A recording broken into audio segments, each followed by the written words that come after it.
Okay, All boom. right. There Wait, you then you go. try to cut me off? You so selfish. My bad. Vain much? Anyway, okay, so hey, welcome. We're gonna get right into it, y'all. How you doing? Okay, we're gonna do Real Housewives and then we're gonna do BBWLA because Housewives didn't really give us too much of nothing last night, It but we're kind of gonna get just into it anyway, honey. set the tone for Mexico. Even though they everyone arrived in Mexico, including Phaedra and Apollo were late. It didn't give us a whole lot. But stay tuned for next week because I feel like it's gonna be some issues next week. That Apollo is I don't know. ratchet. That's gonna be some smoke in the That city. Apollo is something else, honey. But he fine Hide your though. wife. Hide your kids. Okay, so let's get into Nene and Marlo. Okay. Mm-mm. My issue with Marlo and that conversation that she was having with Kenya was, if you feel genuine regret and remorse, why do you continue to throw someone under the bus? That's the part I don't get. And you still throwing salt in the wound, and you still slinging mud. I don't understand. I don't get that. To me, that just goes to show your character and what kind of friend you really are. When the chips go down, I can't count on you to have my back. So I don't want to be friends with anybody like that. Yeah, and I think it was extremely unfair of Marlo to villainize Nene when at the event, the Bailey Bowl, you charged up Nene. It wasn't the time or the place. It was not the time or place. If Nene brushed you off and didn't want to be bothered with you, what you should have done as a lady was say, okay, I'm gonna get with her later. And when you saw it, you call her at home or went by her house because I'm famous for going by somebody's house. And she should have saved face and wait and did it in private. You caused the whole scene to shut down the whole event. And if I was Cynthia, I'd have been pissed that you showed out at my event. I would have went off. Buttons is doing something else, honey. Let me get these buttons together. Buttons, hold on, it's trouble. Yes, God. Working overtime. Anyway, shut up. I'm big in here. Ow. All right, I'm sorry. Go ahead. That's how we get free stuff. Ow. At the bar like this. Excuse me, bartender. We're here. Anyway, sorry. Go ahead. I think the thing that got me right off the beginning of the episode for RHOA was how Nene talked to Cynthia when she tried to talk to her about the Bailey Bowl. That really bothered me because I was like, Cynthia's supposed to be your homegirl, and even if Nene didn't want to talk about it, there was a way that she could have went about it. I thought it was rude. It was. I thought I would have been offended as a friend, somebody that I consider a good friend, and I didn't like that. I thought it was. I just thought it was out of pocket. Okay, so enough with them because they dry. Can we get into Peter and Cynthia?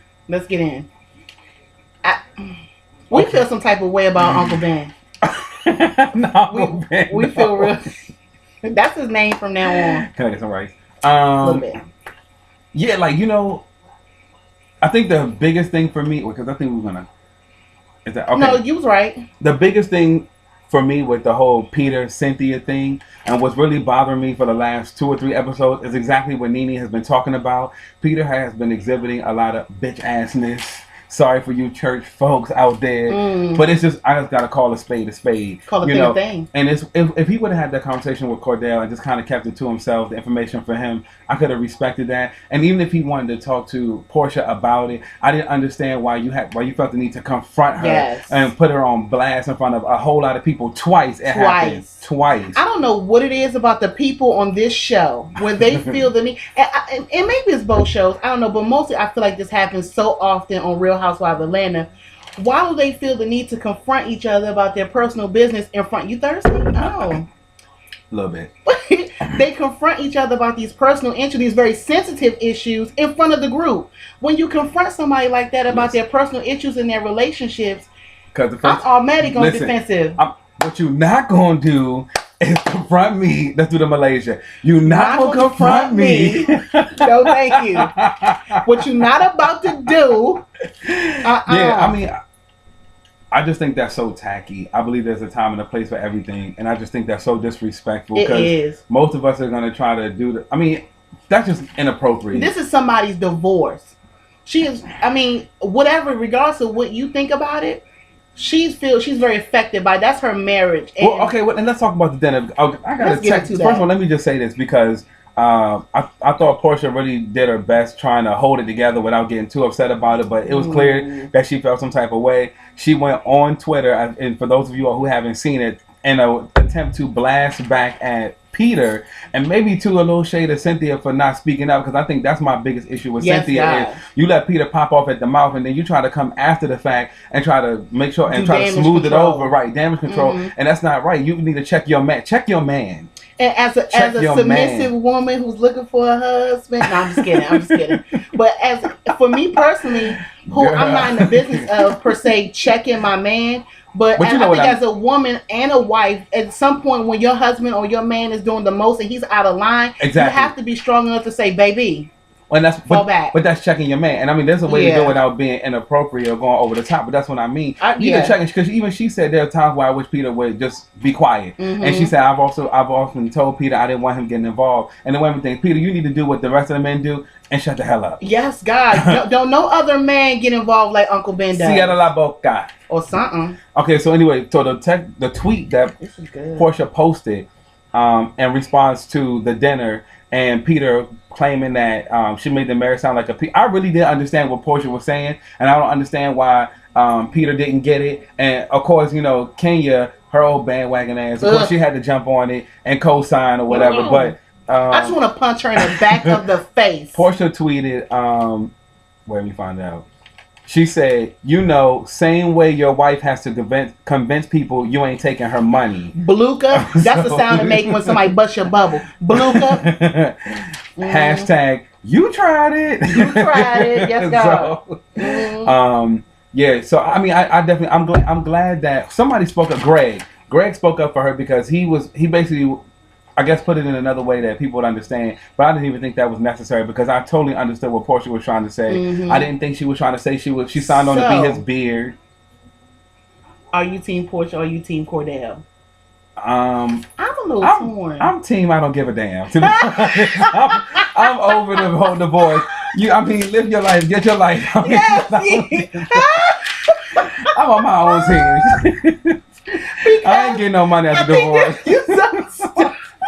I think the whole time, and you'll sip to that, I think the whole time Portia was playing the victim through the whole thing, and it's okay, whatever. I don't think I'm team anybody either, but she did sound a little sketchy. She did sound like she was doing a little backpedaling when Peter started throwing out some of the things that Cordell mentioned in their conversation. But I mean, divorces are messy. Whatever, get your coins. And I'll say this, and there are always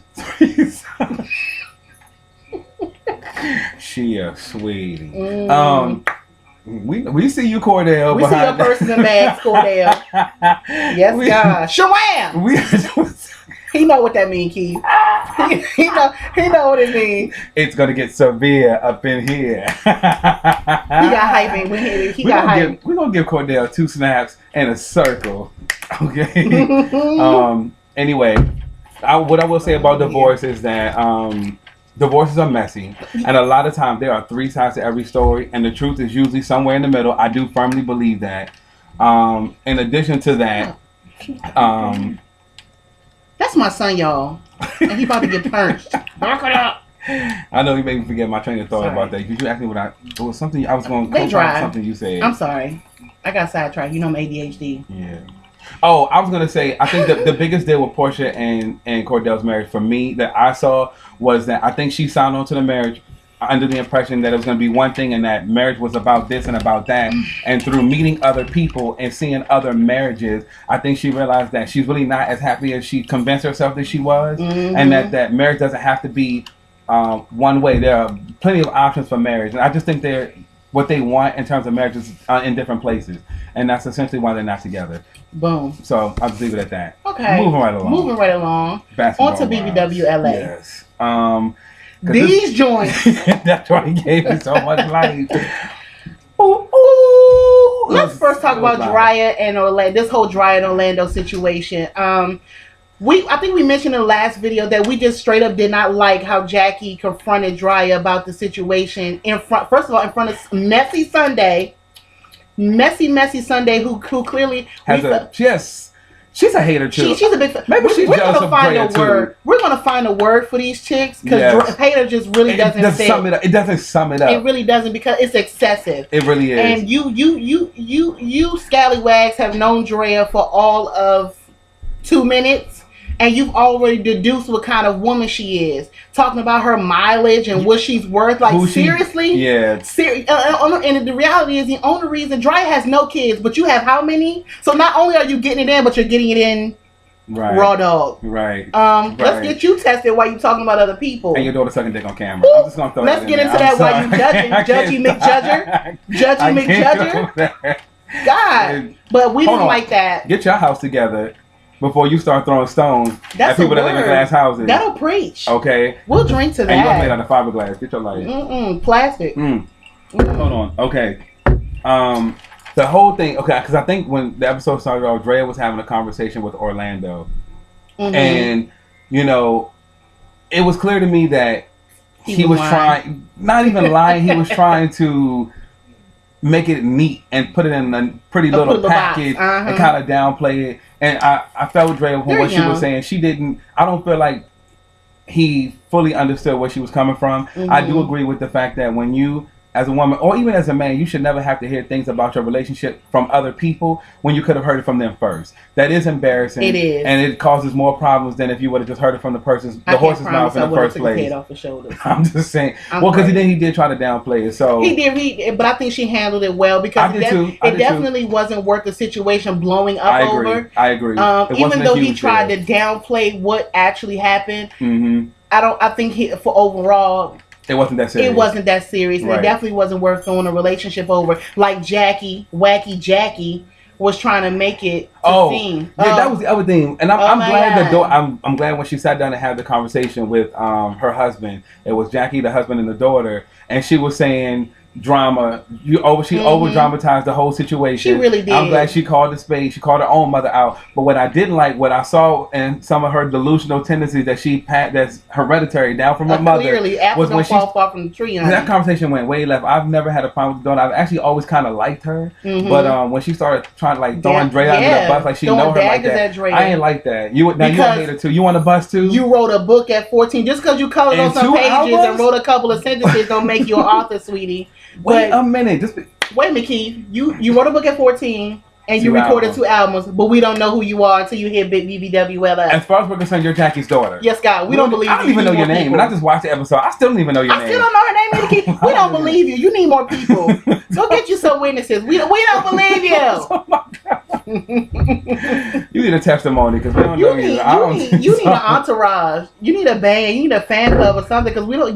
Get with your PR people, boo boo, because we don't even know you. You ain't got no blog. You ain't no Wikipedia. Listen, selling CDs out the back of your trunk that you made in the back of Burley Earl and them house does not count as 2 albums. I'm just saying. She's selling them burnt CDs at the salons and barbershops. At the barbershop. With the DVD. Yes, God.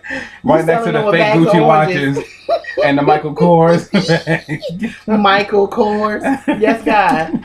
Selling them with bags of oranges on the side of Rodeo Drive. We see you. And that recycled hair off the floor of the barbershop. Stop it. Girl, stop. We're over you. We'll just say, bye, Felicia.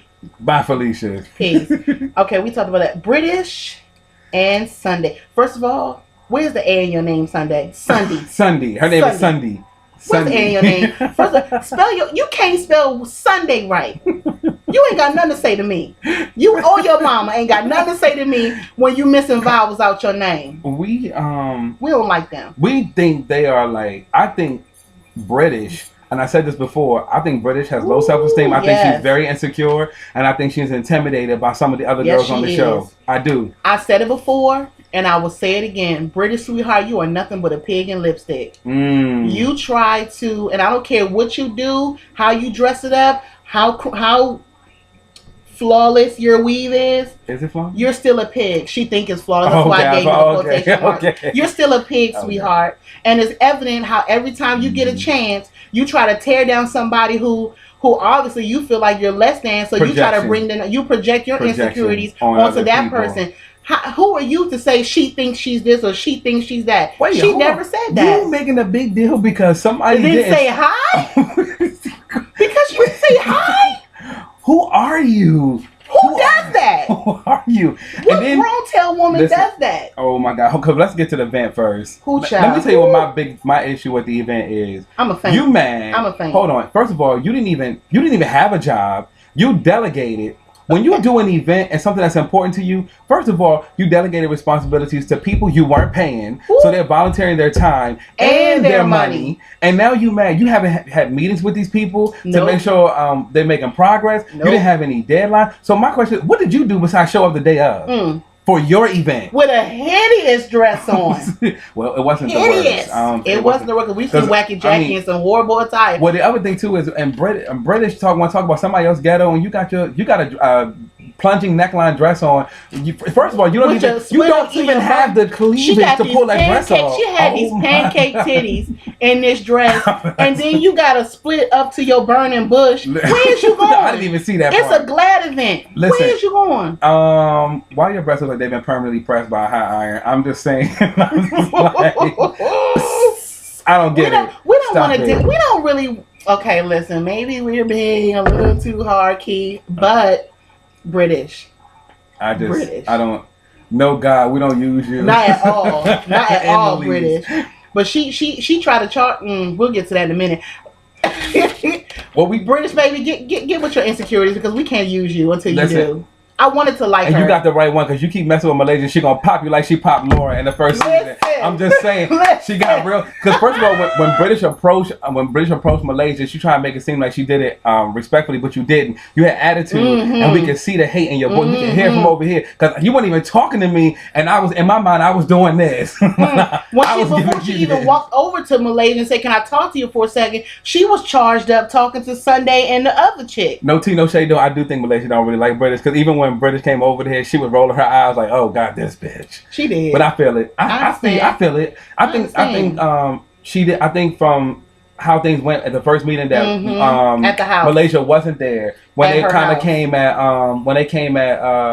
Drea. They came at Drea wrong. I think that really kind of But I think mostly what set Malaysia wrong with British was an incident at British. Oh, between British and Brandy. Yeah. I think that's what really left a bad taste in her mouth because she was all kinds of wrong. Yeah. But Malaysia, can we just say on the most.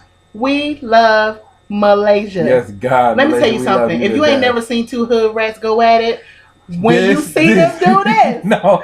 She said, I said. And I'm a trained killer. Like I'm always trained to go. Get your life. Y'all better know Shabambu was from Compton because her real name ain't Malaysia. Something with Eda Quetus. You know what got me though? You know when it really came home? When I saw this. Yes! Yes, Malaysia's a hood rat and I live. I just want to do hood rat things with my friends. I live.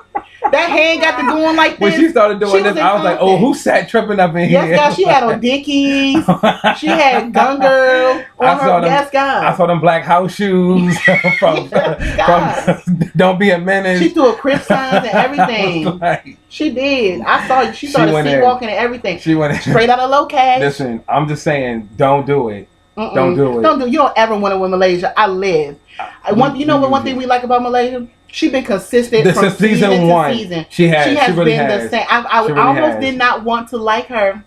You know, I didn't. In the beginning, I kind of thought. In the beginning, I think first season, I was kind of thinking, all right, is she trying to be something she's not? But I don't subscribe to that because I think we as black people, we do this a lot. You know, people that come from the ghetto, when they do better, you get out of the ghetto because you don't want to live there for the rest of your life. Yes, and it's not about forgetting where you come from. It's about being and doing better. So why is it that we call each other sellouts when we want to talk proper and we don't want to speak Ebonics, or when we don't want to do this and turn up all the time? You know, that's because the reality is life is not always that way, and you're not getting a job that way. You know, and you got to be able to. You got to be able to marry no basketball player with a name like Shaquita.